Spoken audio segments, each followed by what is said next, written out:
Anyway, shall we crack on? We do have a couple of apologies today, and obviously Alan's running late, but Sam was thinking about zooming in, but said he would probably struggle, but he's obviously given us a tone to get, as to where he's, exactly. And since David's usurped my chair, he's taking over for the rest of the day, all right?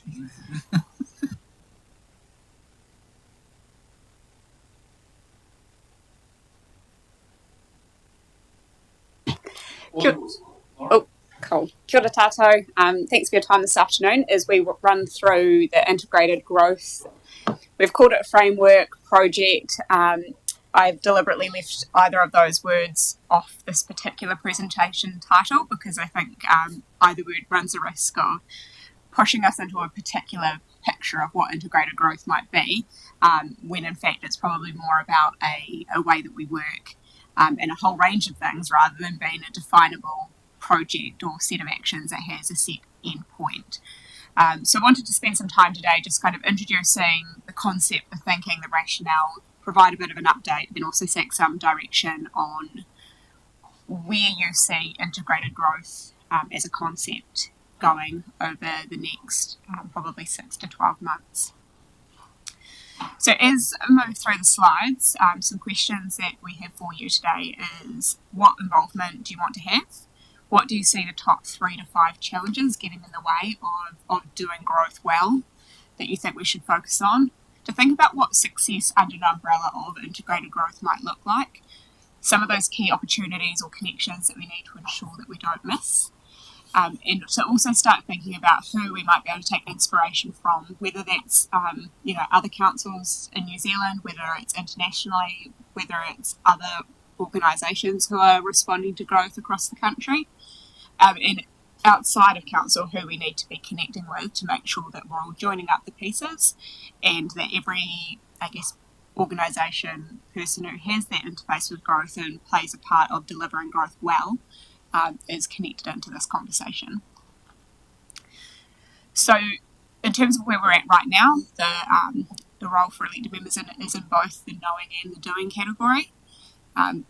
In terms of introducing where we're at, but also moving forward, influencing and shaping the direction of travel. So firstly, what is integrated growth? So the integrated growth concept seeks to more effectively align and integrate our land use planning, our infrastructure planning, and our community planning as well to make sure that we're enabling the right things in the right place at the right time. It's about building a clearer picture of where we want to be and understanding the options for getting there.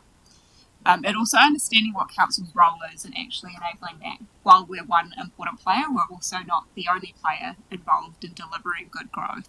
So getting clear on what it is that's within our control, what's within our sphere of influence, and what is actually the responsibility or the influence of others.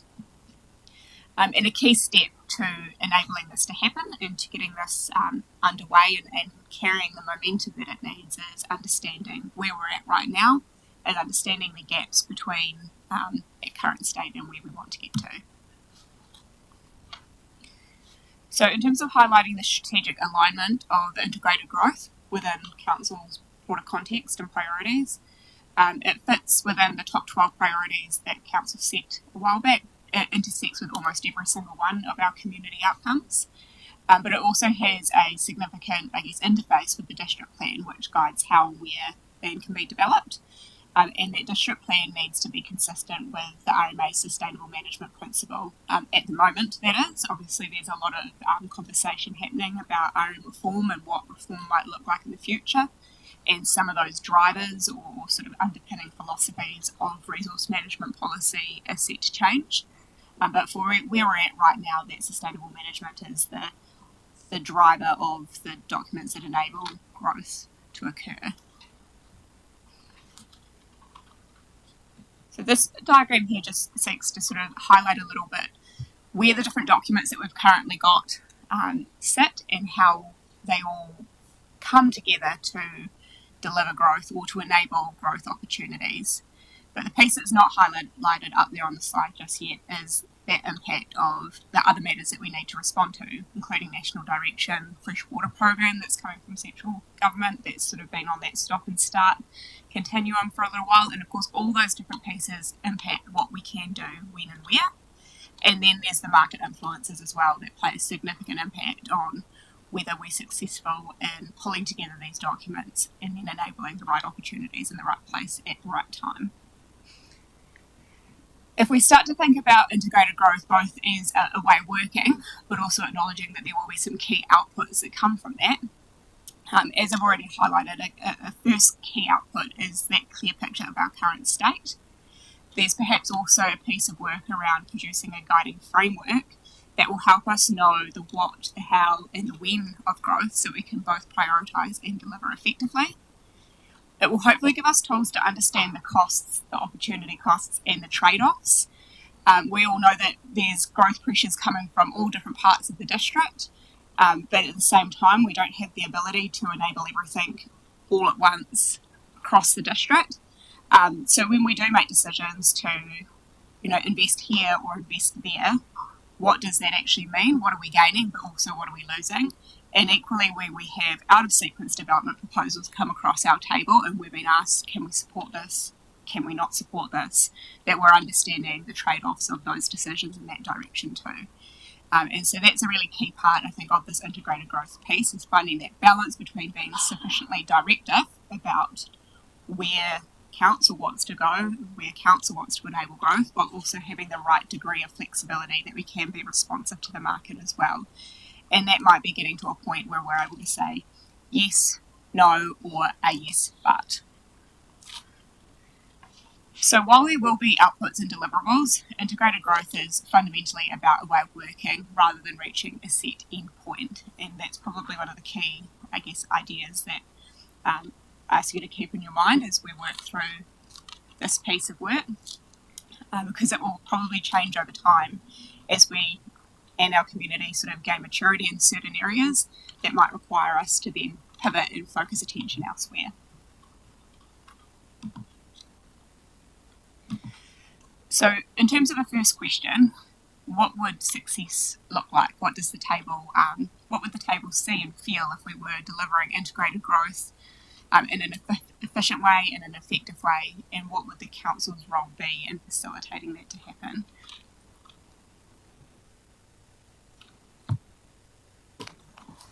I'll jump in first. For me, I think it's actually being able to join the dots, and enable it. But we don't necessarily need to be at the front table all the time. So that's probably more about having the conversation and bringing people together.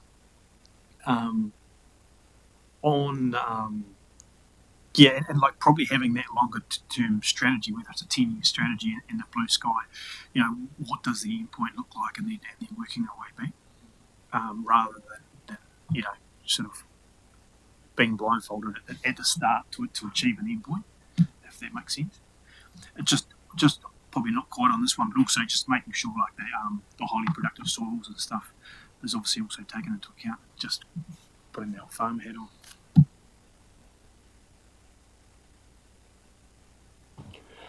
Yes, look, and I support those comments by Paul.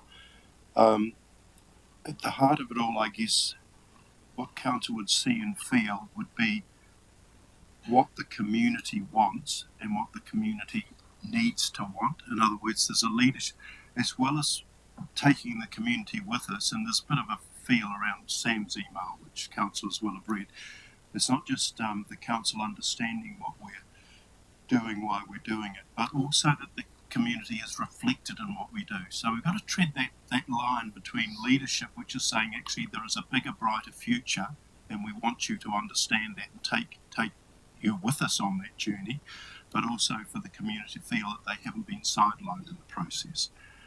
And one of the risks around that, and it's not an insurmountable risk, is when we do our networking, our partnerships, our engagements, that we are not overtaken or captured by other groups, those other groups that we work with.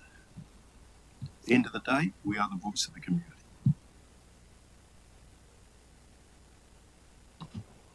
agree with David's comments there, because there's a fine line between us guiding this and enabling this, and then the community feeling that they are being left out in terms of what's going on. And it's all very well for us to try to fashion or style a pathway forward, but as we heard at the developer forum, you can't sort of stipulate where that growth happens sometimes or what it's going to. So it's about setting that platform and that culture, I suppose, to enable that growth to happen, hopefully in the direction that we want to see go forward. But realising we can't be all things to all people. We're council, we're not, in that space completely. So for me, it's around ensuring that our relationship building with people that are keen to see that growth happen is on they've got the same sort of vision that we have in terms of, or a similar vision to what we have in terms of where we see that growth happening.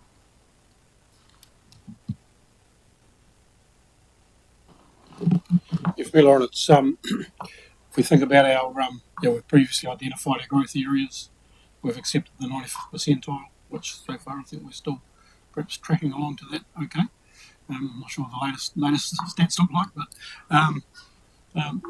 but also I guess and Ford mentioned join the dots.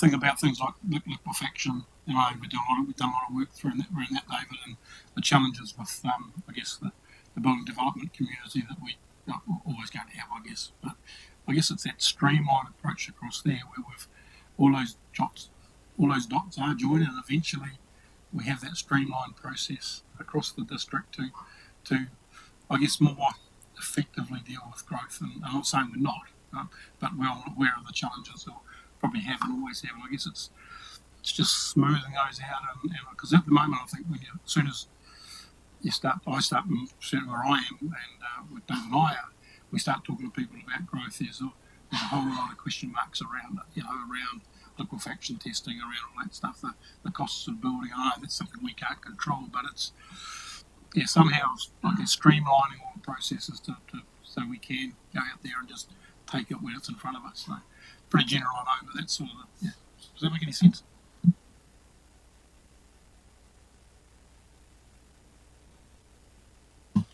Yeah, I did owe a number of responses that Sam actually popped in his email in a much more concise manner. So I quite like the direction he's heading in.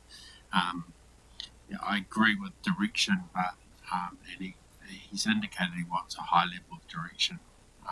My view is that we set the direction and then we get out of your way as council officers to implement it. I think it's about being that enabler of growth, removing the obstacles, being prepared to embrace the private partnerships, and ultimately success looks like our population growth, our consent numbers that we've all projected through LTP are hit.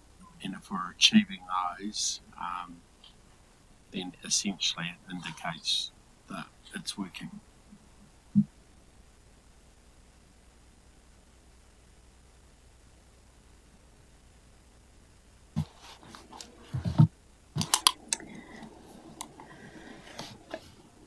So before jumping into any kind of solution, I think it's helpful to spend some time thinking about the problem is that we're trying to solve. And one of the big things here is that growth is really hard, and you hear that from every single council across the country that is experiencing growth. It's hard to predict. It costs money before it arrives. And as soon as you predict growth in one place, you almost increase the cost of that particular piece and divert attention to this other cheaper location. So there really is that challenge and being clear about what you want to achieve and how you're going to get there, but then knowing that the clearer and more intentional you are about getting to a certain place, almost then works against you in some ways. So how do we balance that? How do we balance being coordinated and cost effective with also being responsive to the market, and reconciling our key drivers with the key drivers of those who actually deliver growth? And this is something that came up at the developer forum, and I think Blair framed it well in saying that, our drivers are about things like managing risk and regulatory approaches and following those, but drivers of developers aren't that. They're something actually quite different. And with those two sets of drivers being so different, there's always going to be that tension that we need to navigate. And I think that's come up from the table today about how we both sort of streamline processes and simplify processes, but also continuing to wear that other hat that we have, and finding that balance, I guess, between enabling and also mitigating environmental impacts, mitigating costs on the community.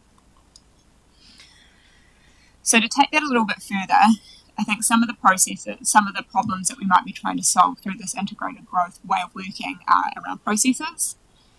It's around matching up supply and demand. It's about addressing some of those resource problems that we have.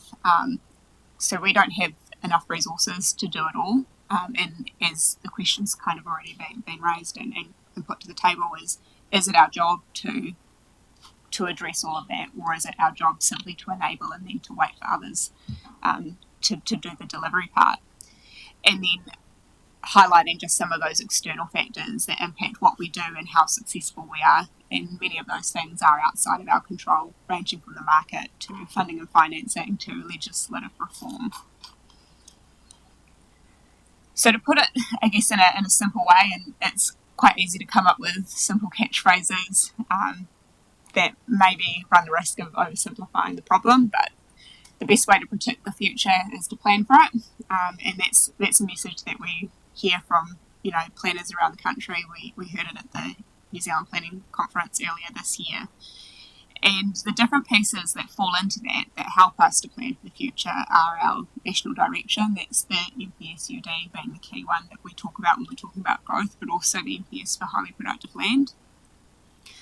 And then some of the questions that come into that are around infrastructure capacity, understanding the costs, the risks, the complexity of upgrades, and that knowing the where is one thing, and the where is already articulated at the moment. We've got our growth strategy that has our plan for the where, but knowing the when and the what is really difficult, and that changes all the time.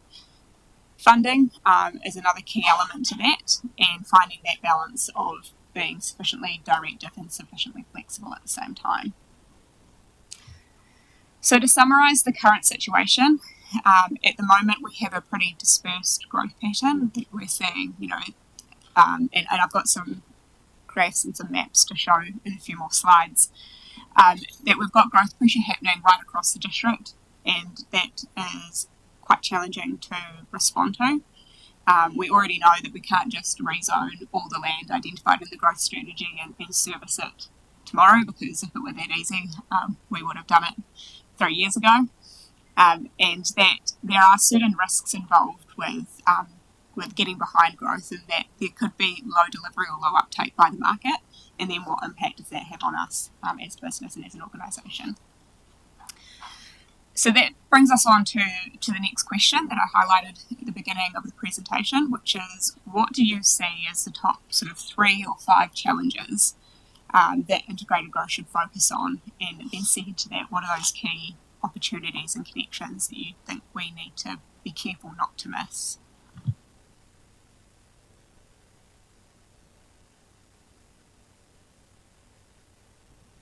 Just go through Sam's email then, shall we?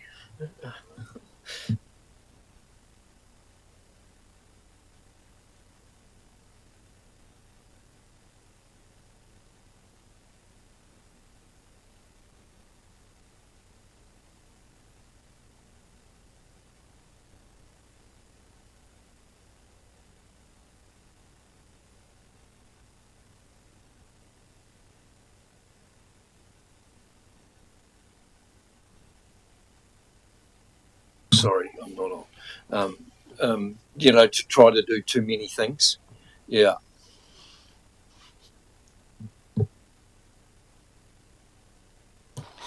Just I guess the infrastructure thing's a big one for me, and probably been pointed out already. But it's because obviously it's large capital items, especially when you're starting to look at like wastewater, etc. But it's having that ability possibly to see what growth could look like in a time zone, and then effectively, obviously, it needs to be a long-term plan so we can actually budget and scope for it. But it is, again, it's a pretty blue sky when you're talking about that sort of probably capital intensive items anyway.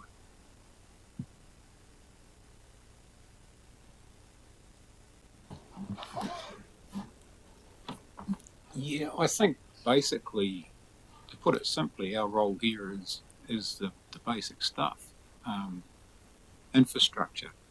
Really, if those seem to be the key challenges to me, and I don't think, I mean, the top challenge is really making sure that we provide the infrastructure and good infrastructure and look after it. The rest of it is, I don't know, if you want to plan for the future and predict that, well, you could look at the past and see what's happened. But apart from the key things like, infrastructure, the environment, and that kind of thing, the rest of it seems to be to probably be left to grow organically, in terms of those people who want to do whatever. Well, I don't see council's role as getting involved in that and or interfering in it. It's really, that's not our role. Our role is to look after the stuff that growth needs, to me. So just to challenge that, I don't want us to be another Kapiti Coast, where I have a sense there of this huge suburb without any sense of balance to it. Historically, our point of difference has been that feel that wherever you are in the district, there's a sense of the farmland, of the rural feel as well. Now, we mustn't be frozen in time with that model, because otherwise we arguably could be anti-growth. But to me, it's not about letting the market decide, full stop. We have the ability to set the priorities, again, coming back to the community, what the community wants and what the leadership we show the community, in that we manage change in a way that still avoids the Kapiti situation. So, for example, the coastal villages, the Oha, the Manukau and so on, I don't want those places to be, for us to have a district plan which says they're there now but do what you want with them. If we can sense the market wants to explode those villages into more Levins or whatever, I don't feel comfortable with that as a model. I think we need to be, as a council, having a view about the sort of mix we want as a district between the urban, the small village, and of course the rural, and to retain that. So just put that out there for discussion. Yeah, I'd say, David, that, I agree with you, but those things they're not like a challenge or a priority to me. And the only thing I'd add to that too is, though, we might think that, but do we actually know best? What do the people think? If the people want to explode those areas and want them to grow and want their properties values to increase and subdivide their sections, surely that's the will of the people. But so, it's finding that balance, I guess. I think our role in growth is probably to get really in touch and really figure out what our actual ratepayers, how they see that and what they want. And I put that as apart from infrastructure at the top, and obviously within infrastructure I'd put the environment, but then after that, what the people want, not what we think. So I'll just finish off my comments then by asking the question, what then is the point of a district plan, and what is the role of council in terms of representing the community and implementing a plan which it feels reflects the community? As long as it does reflect what the community want, but that's actually a good question. I don't have a full answer. And Mike, as soon as it's in their backyard, they don't want it, and that's the challenge that we have. But if we are enabling and we're thinking about that growth, especially knowing the stats that are there, the data that is informing our decisions, then we should be open to ensuring that that growth is not ad hoc and haphazard, and at least that we are guiding and at least have a vision of where it might go. We see so many examples of people, as soon as it's in their backyard, they start thinking that their property values are going to decrease, they're going to have more traffic, they're going to have all these issues. Yeah, they're the ones that have gone there, in the first place and often started their growth. So, I'm a little sort of cynical about people's objections to having that growth happen, because in a lot of cases, we are encouraging, or we should be enabling investors to actually think, if they've got the wherewithal to be able to say, this is where I think I can invest and develop, then there has to be other reasons for that not to happen, and that might be environmental or sort of compliance issue regarded. But I still believe that because of where we sit in terms of that growth of our population as we've got at the moment, which has been consistent and is ongoing, that we need to frame that growth better than what letting it just happen to us. Yeah, you both make very good points, and I accept that. My only encouragement would be is primarily still infrastructure. All of those things for sure, but we absolutely have to hammer that as an absolute priority. Otherwise, nothing else really matters. Agree totally. Yeah.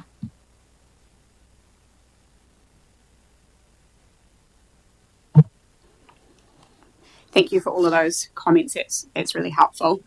I did just want to spend a little bit of time perhaps talking a bit about some of the myths that we hear from developers and from the community about growth, and then put it to the table about what myths you might hear, or what sort of recurring themes are you hearing that maybe we can provide some context to, or provide some facts and some evidence around it. And so I kind of alluded to this at the outset, but we can say something like, growth pays for growth, but that's quite an oversimplification. Oftentimes we actually have to pay for the infrastructure before the growth is here. And so how do we manage that in our context? Really difficult one. Another one that sort of came up at the Developers Forum, and it was referenced in Councillor Jennings' email, is about the pressure in council's water supply being a barrier to commercial development, and what's meant by that is that there's not enough pressure in the water supply to meet firefighting demands for some types of commercial activities. And while that's the case, there are other solutions available to commercial businesses, for example, like sprinkler systems that don't depend on the council network. And so I guess to me that's an example of a myth that, it's a bit of a yes, but yes, it is a barrier, but there are other solutions available as well. And are we sufficiently informed about those options? Are our developers sufficiently informed about those options? And perhaps how can integrated growth help us weigh up what those different solutions are, what the costs, the opportunities and the opportunity cost of those different solutions are? Coming through the media is quite a lot of talk about there being new requirements coming for councils to zone and service 30 years worth of land for development. To be clear, that only applies to Tier 1 councils. We're a Tier 3 council, so those requirements won't apply to us. That said, it is a strong signal from central government about what is expected in terms of enabling growth. So how can we take some of those ideas and some of those philosophies and then tailor them to our context in a way that's appropriate for us and for our community? Another myth that we sort of hear a little bit in our space is that council's relying on Te Reo to be the answer to all its housing needs. Again, we have got a lot of other things in the pipeline. You'll remember just the other week having Plan Change 6A presented to council and the decision to adopt that plan change. So that does actually provide another quite significant greenfield growth opportunity, as well as other pieces of land that are sitting there undeveloped at the moment, intensification opportunities, and other growth areas that have been identified in the growth strategy already. So those are a few that came to mind for me about what those myths might be, but wanted to put it to the table about what are you hearing that is a problem, a barrier, that you would like us to either confirm or potentially myth bust.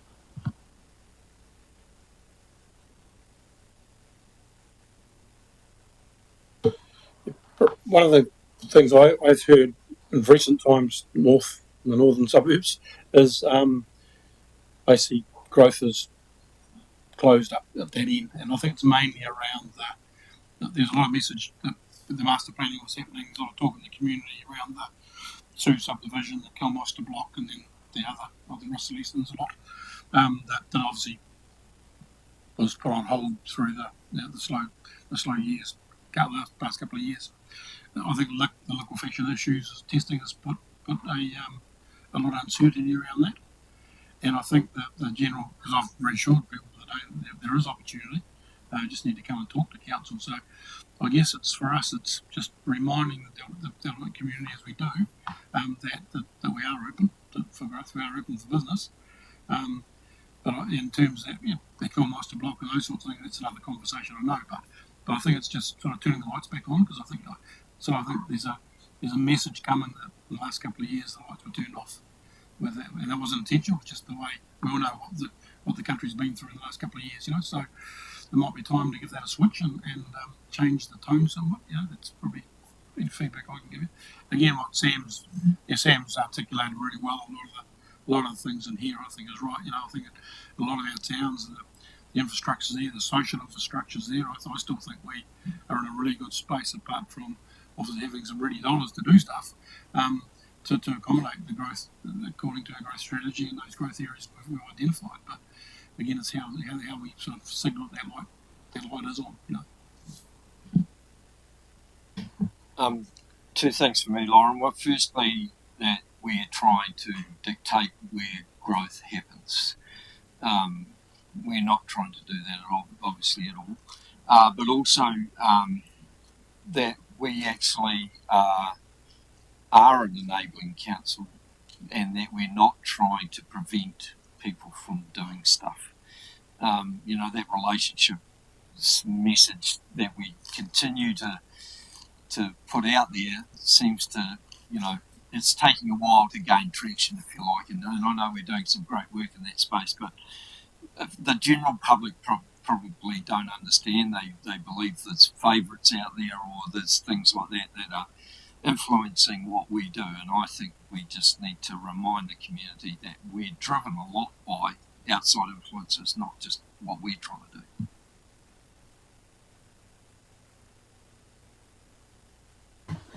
No, that's helpful information. I think probably what I'm picking up from some of those comments is a bit of a telling the growth story and telling the narrative, and how we frame that narrative about what we are doing, what we're not doing, and where the opportunities outside of what we are doing exist, and how people can explore those opportunities and come and talk to us about those opportunities, and have some, I guess, expectations around what that might look like.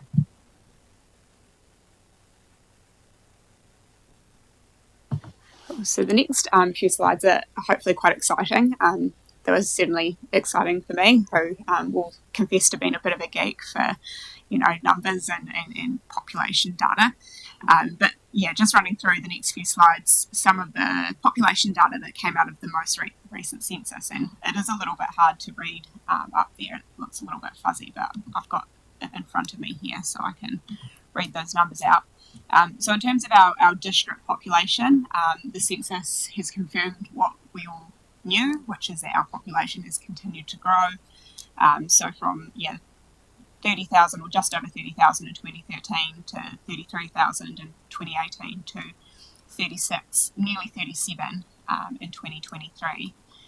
Also, what the data there kind of highlights is that between most of our urban settlements, there's been fairly even distribution of growth. You can see obviously quite a significant jump in live-in, but beyond that, the others are sort of showing quite similar kind of step-ups across the 3 years of the census. To be able to frame it a little bit more clearly and to start breaking things down into age groups, again, what we sort of have been seeing and hearing is that we're experiencing growth across a range of different age groups. It's not is not all in the 65 plus category. And actually, in fact, if you kind of group the under 15 and the sort of 30 to 64 almost in one, because households tend to represent people from both of those groups quite significantly, we start to see those groups really kind of growing, and we're seeing and hearing that from the community. We're hearing schools are busy. We're hearing that sports teams are busy, and that those sorts of sectors of the community are experiencing growth sort of firsthand. Yep. You have a sense that that 30 to 64 is a pretty big gap. It's do you have a sense of say a lot of that growth is the 55 to 64 group, which Yeah, there is quite a bit. If there's sort of one, because I did do some sort of further analysis, and Lisa did some as well, that probably in that sort of 40 to 50 would be the one age group that isn't really growing, but that sort of 30 to 40, or sort of under 40 and then over 50, is really where the growth's happening. We did start having some thoughts about what might be driving that, and we wondered if that's people sort of in that age group of 40 to 50 who might be sort of in the peak of their careers, for example, might be seeking out places like Wellington and Auckland, or going overseas, and then sort of coming back when they're starting to think about what's next for them. But yeah, interestingly, the same kind of patterns across each of the urban settlements. And yet just kind of framing it in a slightly different way, or a slightly more readable way, that we are continuing to see growth across a range of different age groups, and in fact that 15 to 29 is actually growing fastest out of any of the age groups when you break it down in that way. To frame that in terms of ethnicity, this is our current ethnic breakup across the district, so starting to see, I guess, an increasing level of diversity within the community, and that's a pattern experienced around the country, and gives us, I guess, some things to think about in terms of who it is that we're planning for and how we're planning for those people and their different needs. I found this particular slide quite interesting in terms of the changes in behaviours of how people were travelling to school and work. Again, a little bit hard to see up there on the screen, but to draw your attention to a couple of key figures there is sort of unsurprisingly saw a significant increase in the number of people who either worked or studied at home on census day. But somewhat surprisingly, we actually saw a decrease in people using the train. Presumably that's people catching the Capital Connection into Wellington. And also some decreases in walking and cycling as well. Not quite sure which 6 people caught a ferry to work on census day in 2023, but that's what the data reported. And then to the slide on the right there is starting to think about disability within our community and what that might look like and what different people's needs might be. And so just highlighting there the portion of our community that reported having some form of disability, ranging from mobility to hearing, vision, reading, writing, all of those sorts of things. And between 2018 and 2023, that had stayed pretty static, but probably something for us to continue monitoring as we get more and more data of how those sectors of the community might change, particularly as we continue to see the population ageing, despite having some good growth happening in those younger age groups as well. Just on the train one, it's quite interesting because it's come up recently. Actually, a group I was talking to, and I know down here there's a lot of people actually drive to Waikanae and get on the metro train instead of the capital because it's a lot more flexible. So the metro obviously doesn't leave till 5:30 in the afternoon or whatever it might be. I know a number of people that do that, so that sort of would change probably a little bit those train numbers. And I think it seems that a lot more people seem to be doing that for whatever reason. So. And if memory serves me correctly, I don't think the census gave you the option of picking 2 forms of transport to get to work. And so I guess, people could well have reported driving to work if they were driving from home to Waikanae to get the train.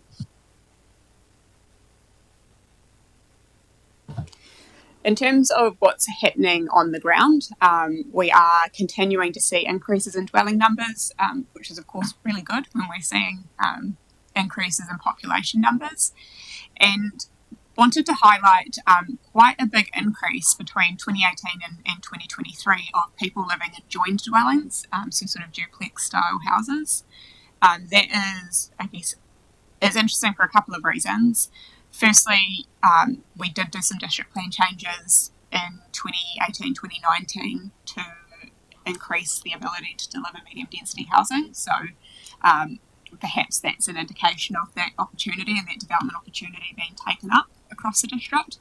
But also we know that those sort of denser forms of housing are typically more affordable and often will be suitable for those smaller household sizes of 1 and 2 people households, which I guess their needs have typically not been met by the market particularly well. So interesting to see if that trend will continue. So is that infill and within we're talking about, where we did that enabling? We did the infill enabling work in Levin, yes. At the moment, the data doesn't allow us, the census data that is, doesn't allow us to break down and determine where those joined dwellings are. So might be making some assumptions around where those joined up dwellings are being delivered. Certainly some of them will be in Speldhurst, but also thinking of places like the Maple Central development, for example, being one that springs to mind. And another one on Queen Street, I think, that has probably been in that joined dwelling type. The Kaingora belts and Hanimara as well would be in that space too.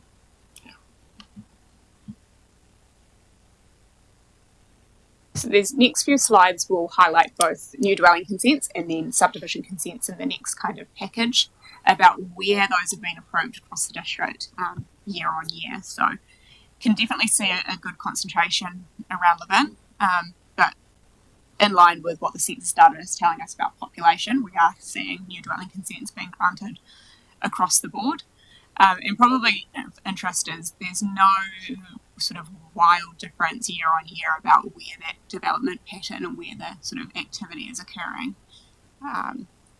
Moving on to subdivision, unsurprisingly, we see a pretty similar pattern for subdivision compared to new dwelling consents about where the activity is occurring, but starts to build quite a good picture about where demand has been. And then from there, perhaps we can start to draw some assumptions about where development demand will continue to be moving forward.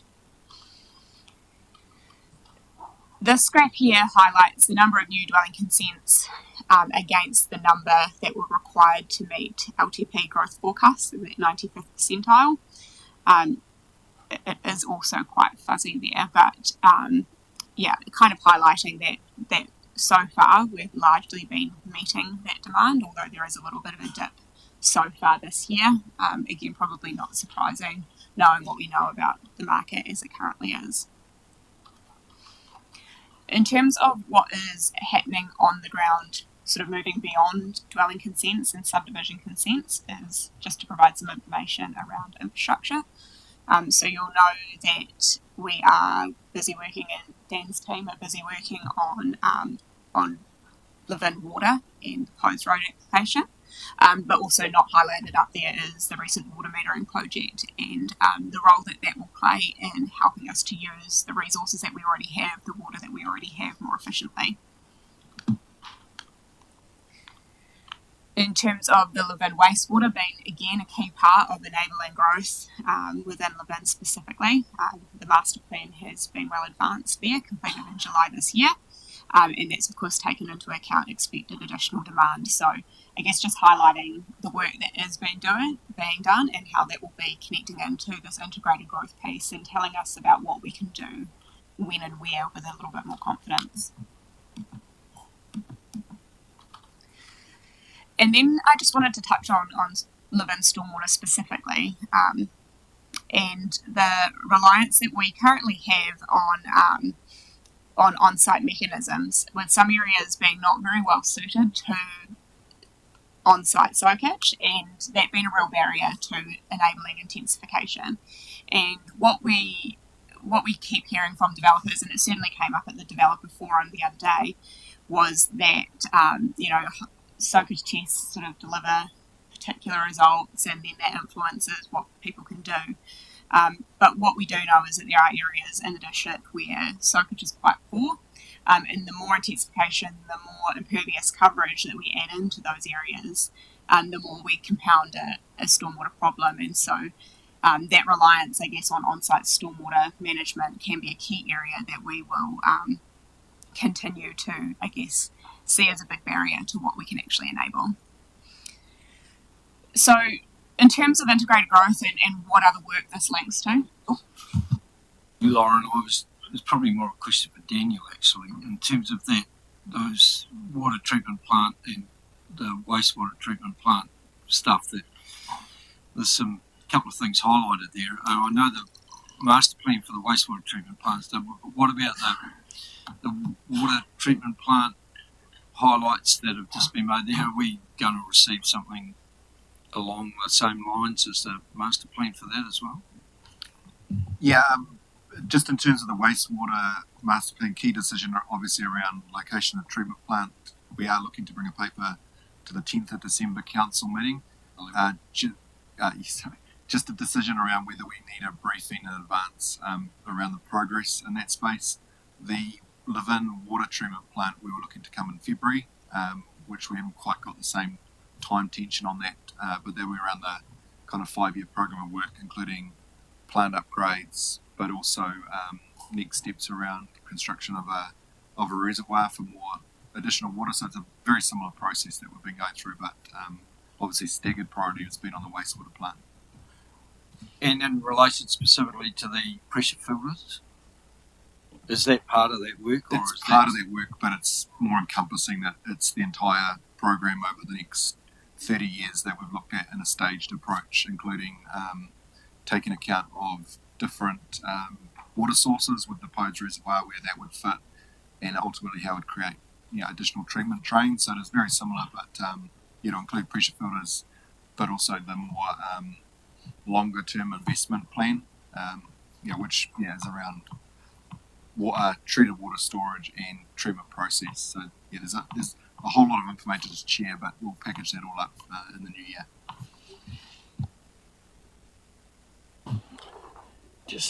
Just keen, just in relation to the observation around the stormwater, where would developers like to see us shift towards if we're not holding firm to you must deal with it on site? What alternatives would they like us to see? so we haven't had that conversation with developers yet, but one potential option would be a more sort of council-led approach to stormwater. And if you think about, for example, Taraika, where it's much easier to deliver in a greenfield growth area, but where providing stormwater management areas, attenuation, infiltration areas as part of the development then does take the pressure off individual on-site soakage devices. So that could be one option perhaps to explore that would make intensification easier if there were areas where stormwater could be disposed of beyond soakage lots. But I say that as a potential option without understanding the engineering aspects of that, or how easy or difficult or expensive it might be. And I'd expect that would be highly variable across the district. Yeah, like the Coley Street Pond, yeah, things like that. So it's into the network and then putting more pressure on the existing stormwater network. Yeah, or continuing to rely on soak pits, which require a certain amount of space, and depending on where you are and how good the soakage is in the particular part of town that you're in, needing different size soak pits. And in some areas you might need such a big soak pit to deal with the stormwater that actually that really gets in the way of delivering smaller lots and smaller houses.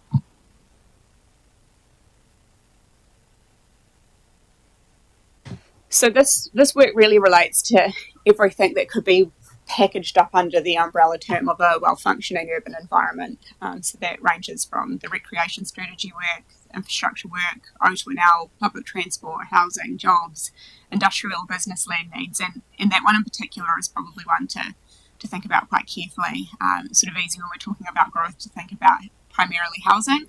But actually, a key part of delivering a well-functioning urban environment is making sure that the people who live in those houses have also got got access to good jobs, and to be able to move around between their home life and their work life in an efficient and easy way. And then, of course, there are many other infrastructure providers, and we've talked about a few of them today, beyond just council, that play a key role in enabling growth and enabling good quality growth. So how will integrated growth solve this problem or this opportunity that we're trying to respond to? So I think we've talked a little bit today about how it will help to tell the growth story, and I've picked up a few points from the discussion today about what aspects of that growth story that we need to highlight.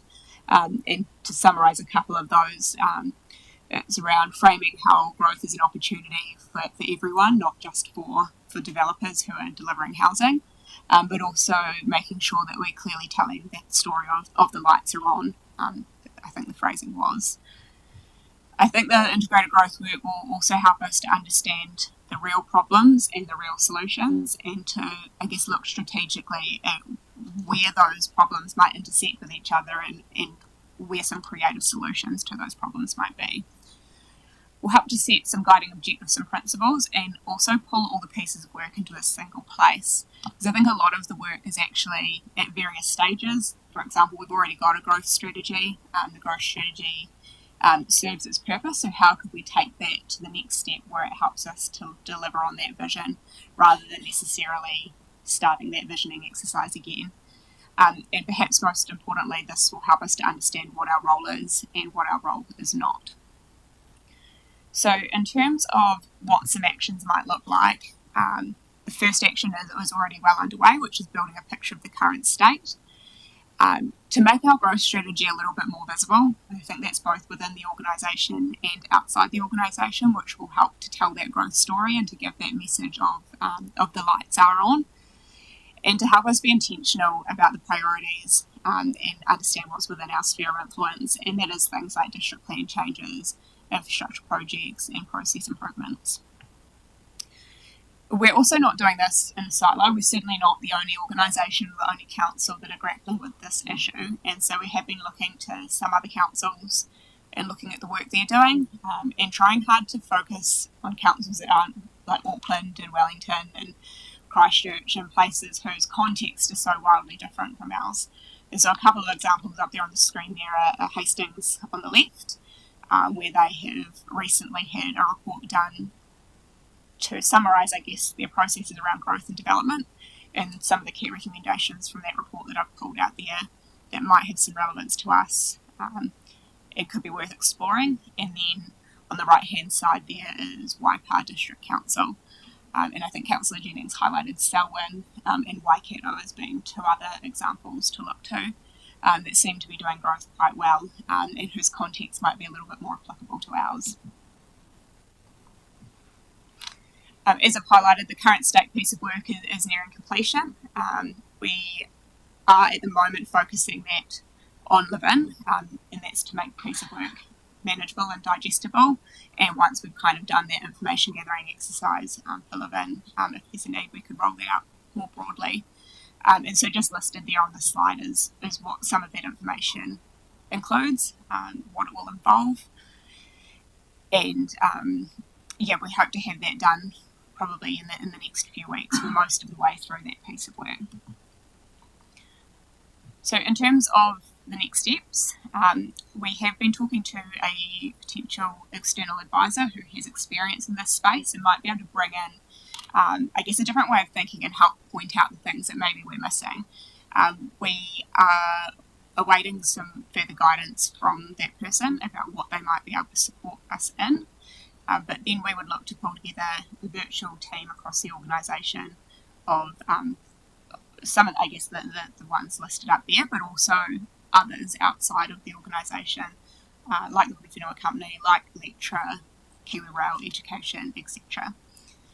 From there, we will continue to, I guess, think carefully about what our role is, and we've heard some good direction on that around the table today. And produce a plan that would have kind of two key focuses, both what council will do to move towards that vision, and then a second focus being on how council will respond to market proposals and out-of-sequence development. Cool. And that's the sort of slide deck for today, but happy to take any questions or discuss anything in more detail. Thanks, Lauren. Really good. And it does feel like the lights have been turned back on, to be honest. So it's cool. In terms of infill, so people want to subdivide a section, big section, want to subdivide it. Is there and this is pretty operational, but is there a standard fee for subdivision, or is it site by site? And can we get a breakdown on what those fees might look like? Because I got approached recently, and I haven't had a chance to talk to anyone about it yet, but I will. I personally was looking at doing that, but the costs were just prohibitive. I just want to understand that, and I think it's helpful for us to understand what those costs might be and sort of what they consist of. So some of the costs involve the subdivision consent, and those are kind of a little bit case dependent because some sites could be really straightforward to subdivide, others might be a little bit more complicated. But we could certainly pull some data from Blair's team that kind of sets out an average cost, maybe of like a 2-lot subdivision or a 4-lot subdivision, or maybe both. Then there's, of course, the development contributions, which varies depending on where you are in the district. And then people have their external fees, so their surveyors' costs, for example, and then the costs of building their connections, their vehicle crossings, and all of those sorts of things. But we can certainly pull together some rough information about what an average subdivision might cost, if that would be helpful. Yeah, so just to clarify, it currently works on they pay, in terms of the council fees, they pay a deposit, depending on the type of subdivision application it is, and then there's some hourly charge rates that apply to there. So again, if it's relatively straightforward, smaller fee. If it's more complex, then that covers a bigger fee.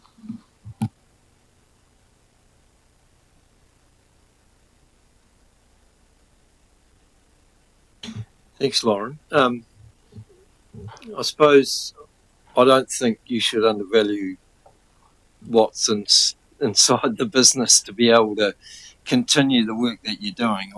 I'm sort of getting outside people who don't know the district that well and sort of, they're at a high level, whereas you're all over this data and information and things. So it's great to see that we're still continuing this work, despite the downturn and probably activity that's going on around. But really cool. Yeah, thank you.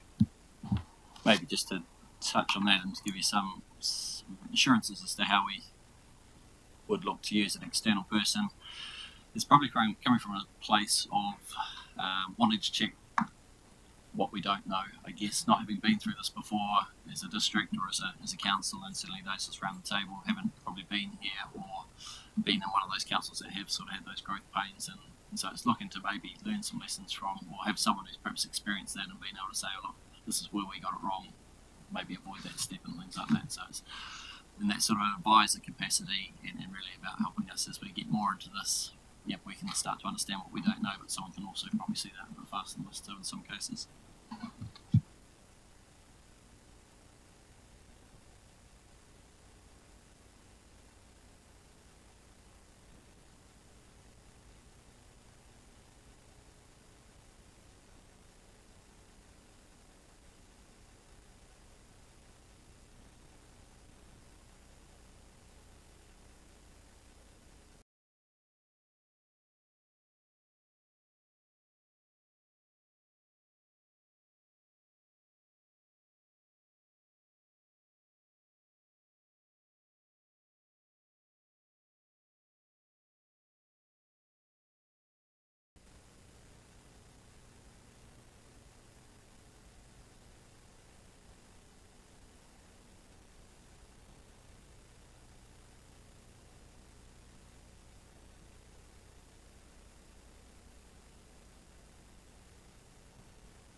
Thank you, Bernie.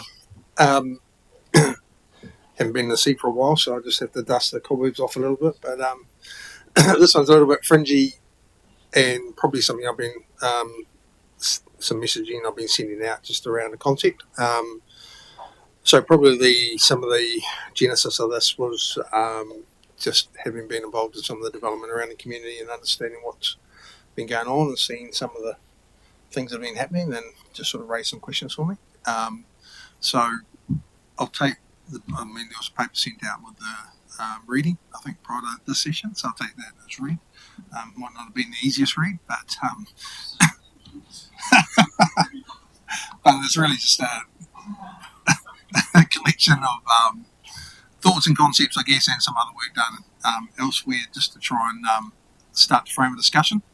So really today is about, it's probably a bit of no, well, largely no, but a bit of do, and really is around me sort of trying to espouse the concept, I guess, in terms of your understanding, really then seeking ideas and feedback in relation to the thinking, and then looking really at direction as a way forward. Do we continue to refine methodology as a concept, for potential future adoption, or potentially abandon, I guess, is the other option. So, like I said, there's a bit of a space, a little bit fringy, so there will be some challenges. Oh, pressing on.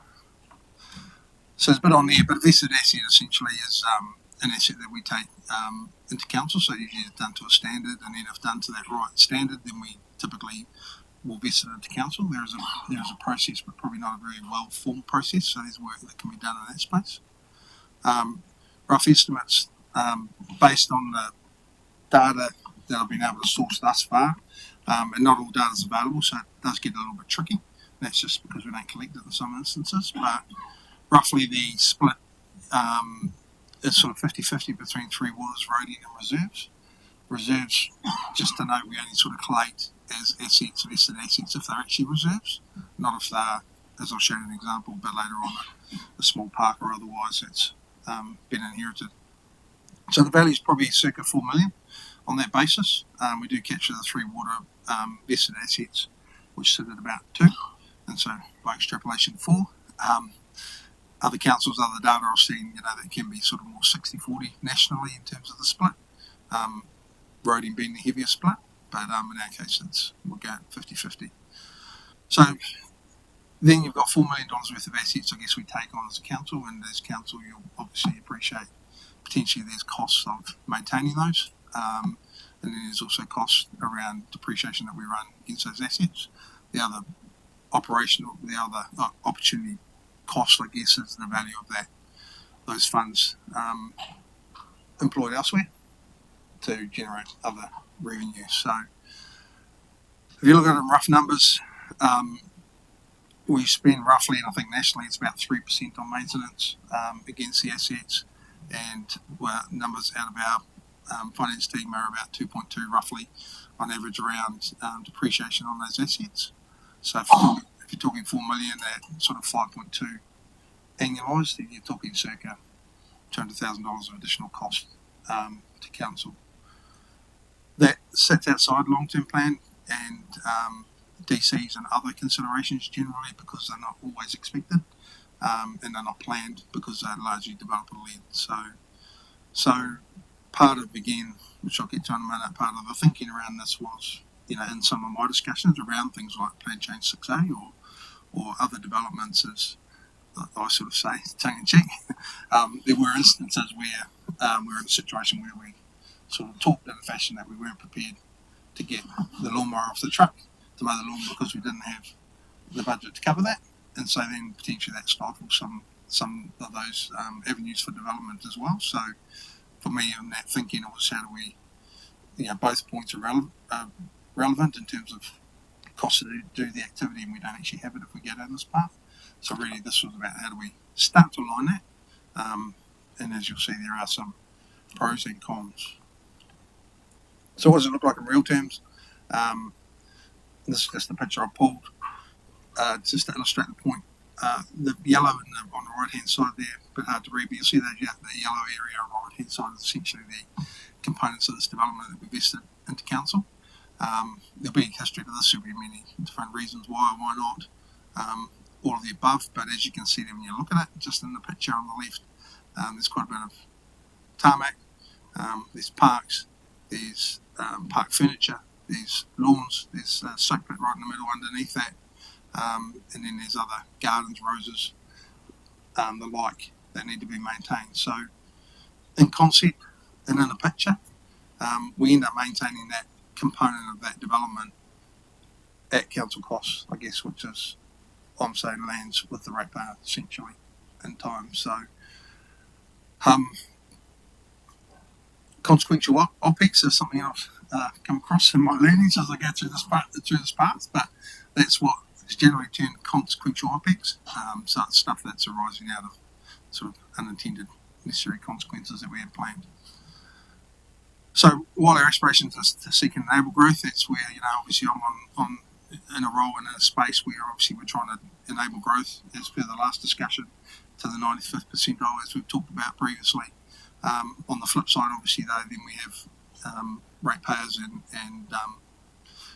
and responsibilities in that space in terms of making sure we've got the balance right. There are pros and cons, and hopefully this would be viewed openly to try and find a path that supports both. So, Blair, in a situation like that, do we calculate sort of per property how much it might cost us in terms of that maintenance? Or do we just, if there were only 6 houses on that stretch of land and we were still doing, looking after the same expense, do we sort of base it on, how do we calculate? Because, apartment blocks pay a body corp as well as rates and things like that. Yeah, and that's and it's a good point, Bernie, because that's exactly where, as you'll see in the next couple of slides, but, the consideration in this scenario is a body corporate, but because we're not putting up any alternate argument, i.e. some sort of vested assets cost or policy, then there is no real argument. Essentially they can, developers can hand that stuff to council essentially for free for us to maintain. If there was an alternate scenario that was close to a body corporate consideration, then they may well choose a body corporate situation, I guess, is the potential opportunity. Brings its own challenges. Why?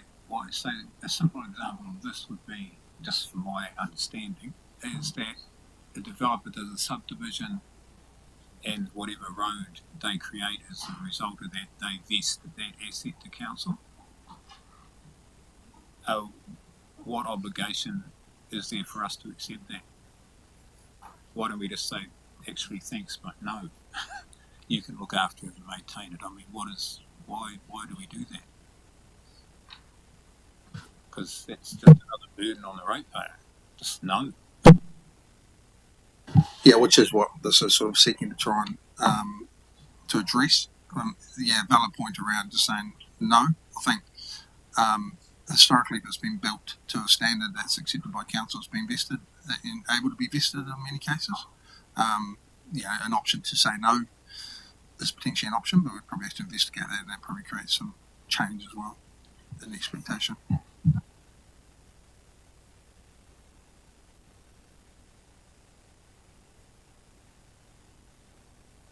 Sorry, there's a whole lot of reasons why we would want the asset vested into council, and some of it's about thinking about our long-term revenue stream, this thing called rates.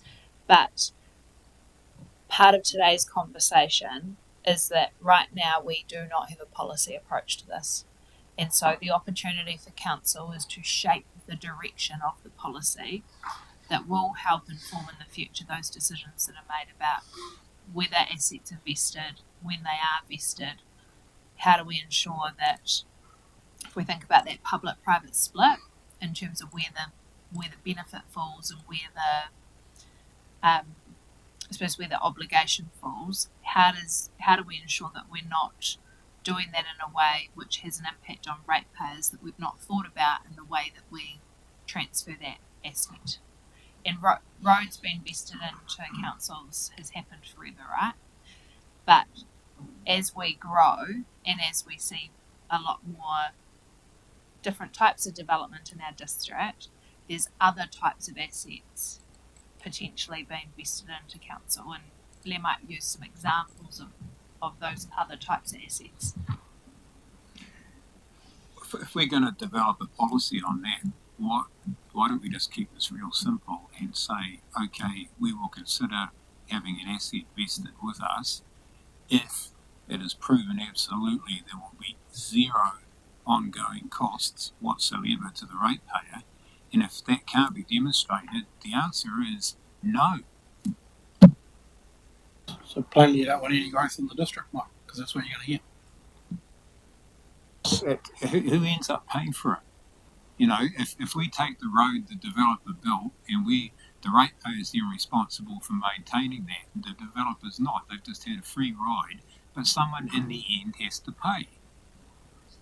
So by adding 42 units to a development like that, you're getting 42 extra ratepayers, which actually subsidises the rest of the district and lowering their rates because we need less money to be able to maintain everything that we're doing.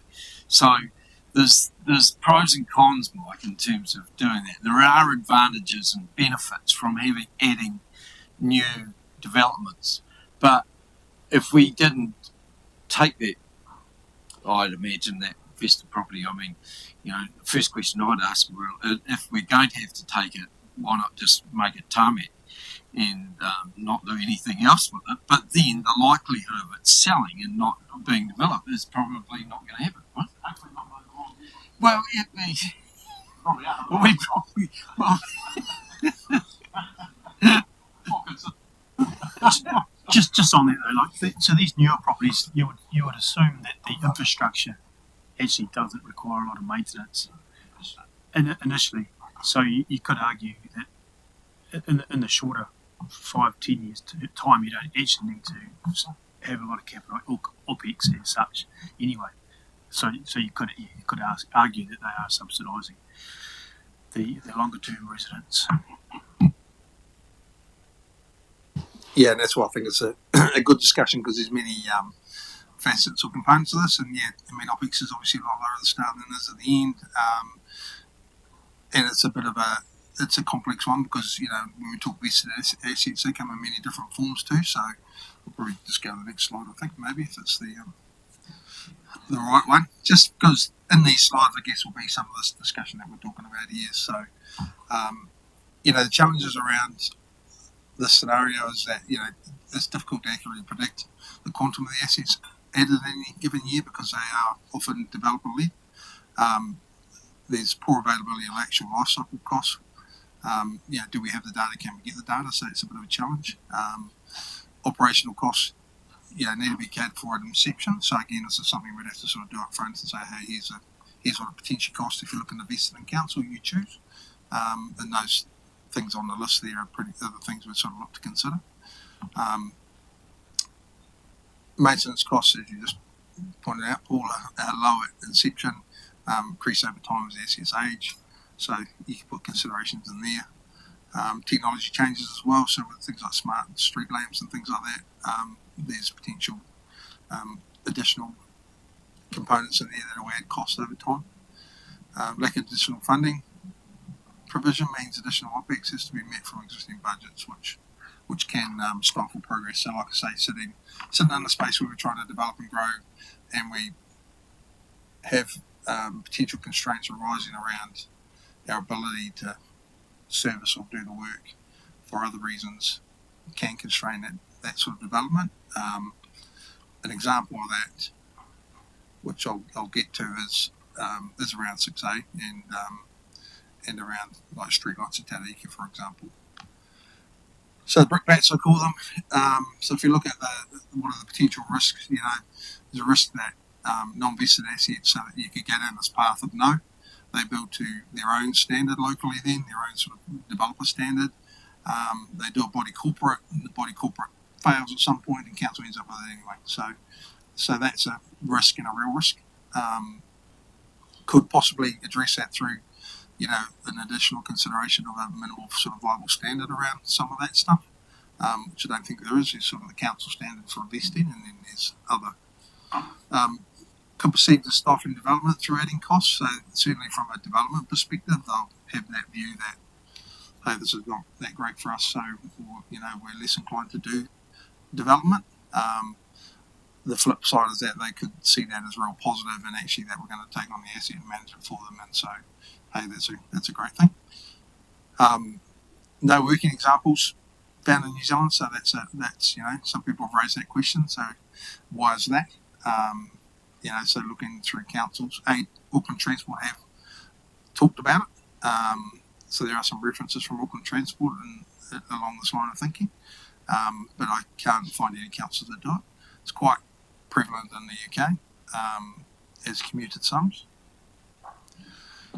Already covered elsewhere in growth projection budget assumptions. I mean, there was some suggestion that that could be the case. Again, I can't find any hardcore evidence that we're sort of planning for this forward as a value. And developers may see it as anti-development, obviously, as I talked to before. Right.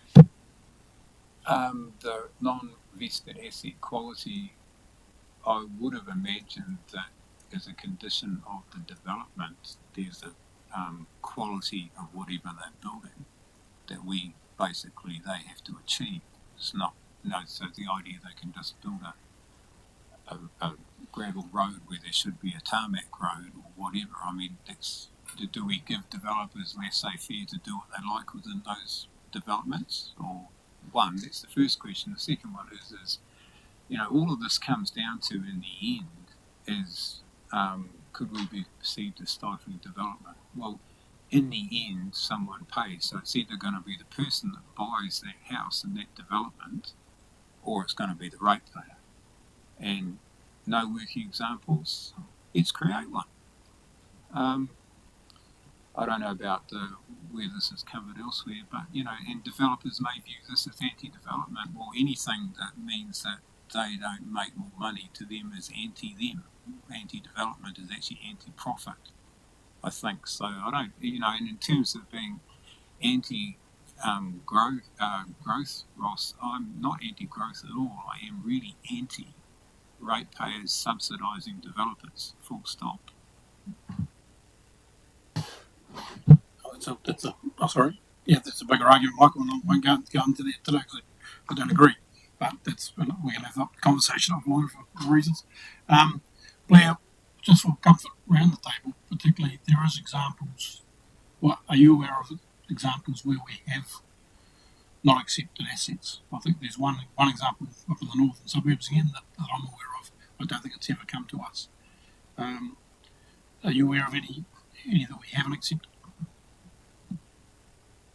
Oh, well, and again, probably not in my time. I think, you look at something like Spelters, for example, as a private asset. So, there are scenarios like those that are private assets, which are currently structured and maintained through a mechanism. So that's probably the biggest one around it. But there are certainly private assets around that do go down that private asset path. Blair, what part do development contributions play in any vested assets? Do they contribute to that at all? Everyone's jumping ahead of my slides. That's right. Look, it's not from discussions. No, DCs are generally sort of obviously in the long-term plan and around forecast growth around infrastructure and other components we need to do, obviously around things like treatment plants and the like. So it's not really catered for. And like I said, some of this growth is unstructured, unknown, so it can't be forecast easily. And I suppose our DCs aren't flexible enough to understand, say, properly like the Maple Street one, to understand that, right, we're going to get a whole lot of vested property, vested assets back, so let's bump up development contributions by X amount because we're going to have to then take over the maintenance of that. Those type of figures have to be adopted, don't they, for every sort of thing. But maybe a vested asset policy could be flexible enough to take that into account. I think the opportunity here, and as I said, probably a further slide, I'll carry on, is, that's right. I guess part of the opportunity in here is that it probably does lend itself towards a discussion around the DC policy as well. So I think that's probably a natural alignment at some point in time. It's probably only covered here, but they're certainly, as a suite of tools to get to an outcome, which to Mike's point is, shouldn't land with in the wrong place. Then I think there's probably some adaptation needed in a few spaces to get there holistically. The bouquets, a well-designed model would actually reflect the cost to council ongoing, may lead to greater considerations from developers around the use of private vehicles such as body corporates, there may be more that say let's go that path, like a Speldhurst, and there may be more that go that path and then fail and we end up with them anyway. So that's that's a risk on the alternate side. What a range of outcomes. I mean, that's probably the interesting piece because an interesting case probably is around Plan Change 6A, and you wouldn't have seen that level of detail, but that's in a location with proximity to the lake that requires with a pretty sort of specialised approach to treatment of the water going to the lake, because that's where the water will end up from there. So that design was done and argued by the developers around the swale-based model, which obviously does some treatment through the swales to soak pits, through soak pits to holding facilities, through holding facilities to wetlands to the lake. So that was a whole treatment system in itself. Some of the arguments that we put up, when I say we, the collective, we as council officers, was essentially not, and I'm paraphrasing, which is probably not good, but it was almost like, well, we don't want to take the miles off the truck to mow all those swales, because normally we'd use pipes or other mechanisms. So there's going to be a whole incurred cost of maintenance that's not otherwise catered for. So they'll become vested assets. They're not our standard approach to handling of stormwater. And so then we were at risk of that system and that outcome potentially failing. I did meet with the developers at that point. I said, okay, here's the constraint.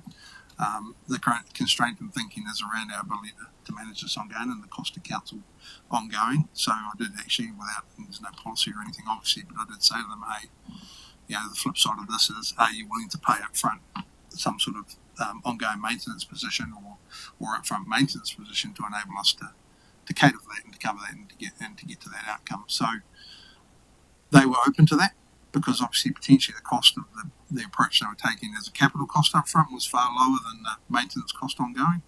We were arguing, probably historically as we've done, a lower higher capital cost up front and a lower maintenance cost going forward. I guess being open to both of those paths gives us better opportunity to potentially get better outcomes for the district. And I think in that case, that's a good example. So, hey, they'd have a lower cost to install, they'd have a cost to maintain that was owing to council, and we get a better, a well-filtered stormwater system to the lake that, both iwis are across and comfortable with. So there's definitely upside opportunity. Taraika is another one where they obviously, through their plan change and structure plan discussions, they were going to go for a different look in the street lighting department. Our approach is, sort of a bit like the Henry Ford thing, as long as it's, you can have any colour as long as it's black type thing.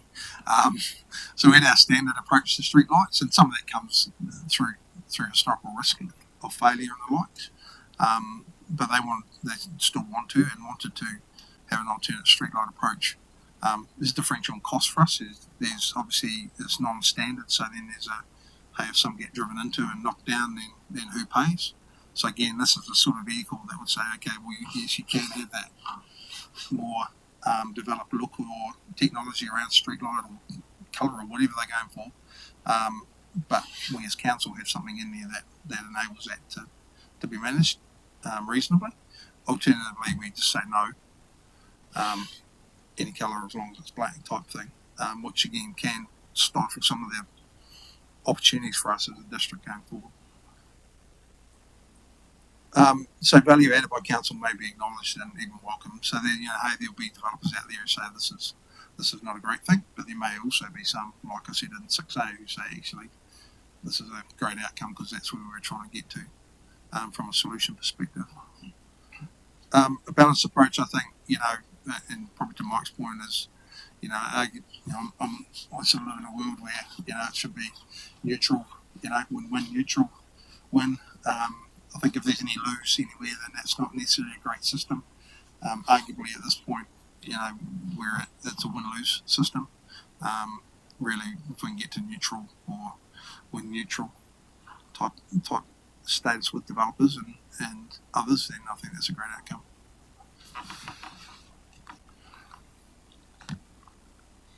So direction forward, these are my sort of notes, I guess.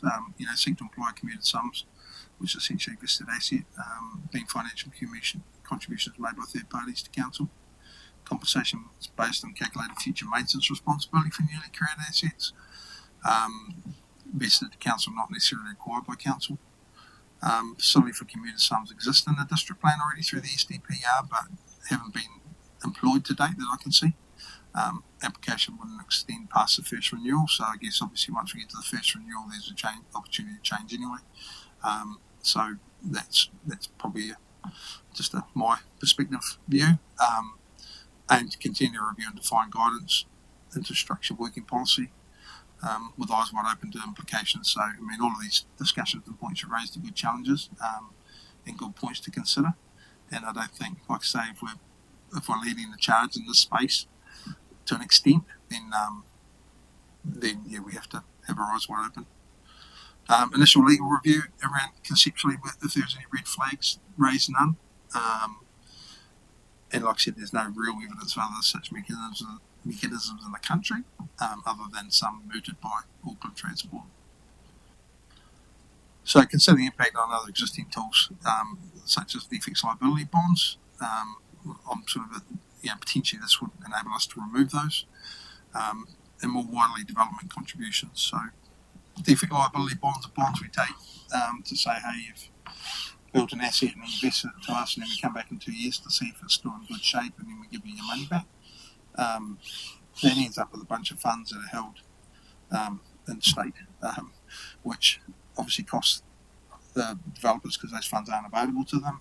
I've got my team to go back sort of 5 years and see how many times we've withheld those or retained those. The answer was 0. So, I'm saying we've got all this resource employed in creating the process, collecting the funds, doing the admin, testing the outcome, returning the funds. There's a whole bunch of process in there which we actually haven't really engaged. So some of those things could potentially be removed if we looked at them through a different light. I think that would be viewed positively because probably just perceived red tape at the moment. And more widely development contributions. So I think there's probably, we started the discussion, I think, with a few changes to the development contributions policy at LTP time. I think there's opportunity to go further, and I guess it's one of my challenges is to try and get that back on the table, to consider thinking through that and how this all knits together to get a better outcome. So yeah, like I said at the start, really, ideas, feedback in relation to the concept. It's as far as I can see, relatively new, maybe a little bit fringe. So yeah, it's really, I guess, is the concept sound? Methodology and application's a whole another thing. The extent to which you want to do it, you could stage it. Do we adopt it or do we abandon? So again, like I say, in a couple of cases, I've talked to developers like a Tata Ika, said, hey, you want to use different street lights. The team's conceptually okay with it, but given it's not the normal, we need to have some sort of cover in the eventuality of someone crashing into a couple of poles. So what's that percentage? Is it 5-10% of the build cost, that we retain as a value because we don't have a policy yet, to cover that potential eventuality, versus saying any colour as long as it's black type approach. Questions? It seems sensible really to have a policy. It just seems sensible, but I'm sort of quite astounded really there's not much example in the country. So what guidance documents is there? Not a lot. No. Seems sensible to have one, but I'm just the practicalities I'm not sure. But maybe hearing other points.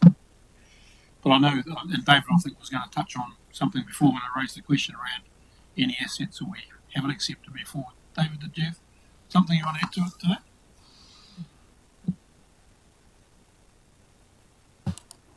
I was probably not quite going to answer your question. The example that sprang to mind of where we had, I guess, there'd been a bit of pressure around whether we should accept an asset or not. One example is the Papatonga Springs subdivision. So that road that goes in there is one where they weren't prepared to build to the correct engineering standards, so it's a road narrower than our required width and things like that. So that is actually a private road, and the council hasn't taken that on. But over that lifetime, so that subdivision was probably around about early 2000s. But over that lifetime, there's been times where it's come back to council where the landowners out there aren't happy with the level of maintenance or aren't able to get all the landowners to agree.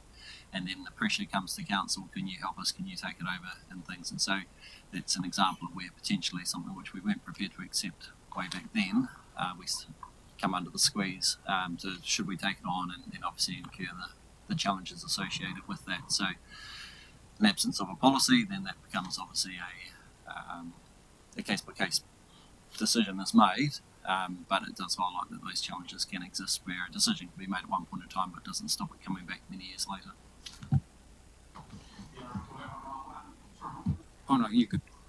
The other one, David, was, you might remember, was Snapper Lane at Foxton Beach. That was another one. I'm not sure that we've ever accepted that one, but I might be wrong. But I know we didn't for a start. So there is those safeguards already, but the policy sounds sensible. Yeah. So it's an opportunity really to actually maybe be leaders in this field and develop a really robust policy that works for all the ratepayers. I think that's exciting. Good work. Also, it's actually okay to say no.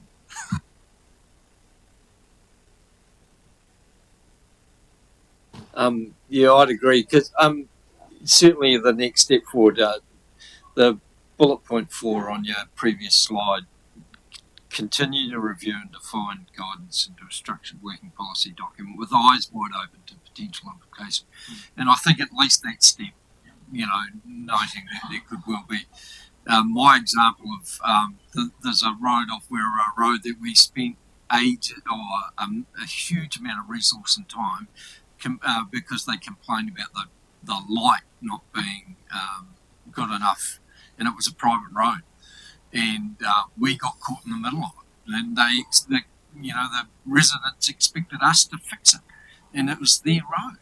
And I know I've been to a couple of places down, especially up Werriwa Road. There's at that northern end, there's a couple of roads down there that, suddenly council get caught up because they're not being maintained by the residents to the level they are. So, some sort of policy along those sorts of things, I think, would be really good.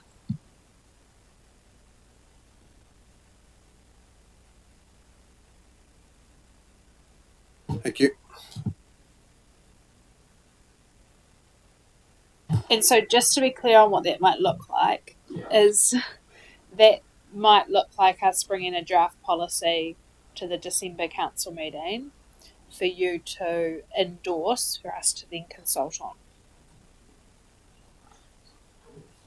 Well, yeah, my thinking that it may not necessarily need to be that quick. I'm almost thinking of a preliminary stage of what a draft policy might look like before we even go to a council meeting. And I don't think that needs to be before Christmas. I think, we can wait till early in the new year for that. Yeah, and so probably be helpful to understand is how does that look different from what you had in your pre-reading?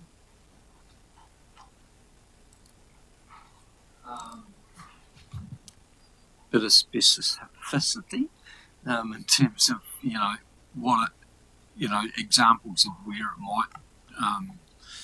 I think there's a massive difference between, say, the Maple Street development and a road where there's 6 houses or something like that. And Lisa's probably got a great example of where you live in terms of those two roads and things like that, and the issues that we have had with the rubbish trucks and having to look after it. So, we just a few examples of what it might look like if we did or didn't have those vested assets back in our responsibility, and also how I think I'd like a little bit of information. I mean, you talk about 200k a year. That adds up pretty quickly if you're doing, 5 to 10 years type of thing. So just understanding a little more about how you've calculated that figure would be a good too.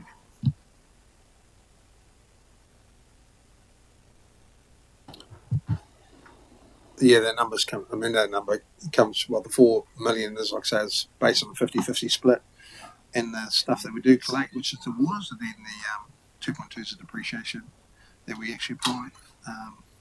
I'm told, and the 3% is of the maintenance, essentially the maintenance spend we have against our current asset base. So, yeah, like Paul points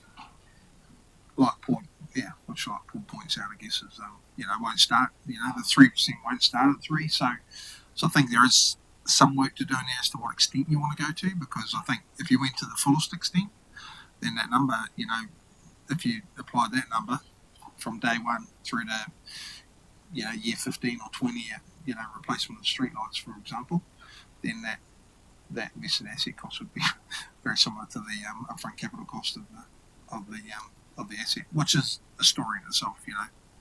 That sort of indicates the whole of life cost. So How widely have you already socialised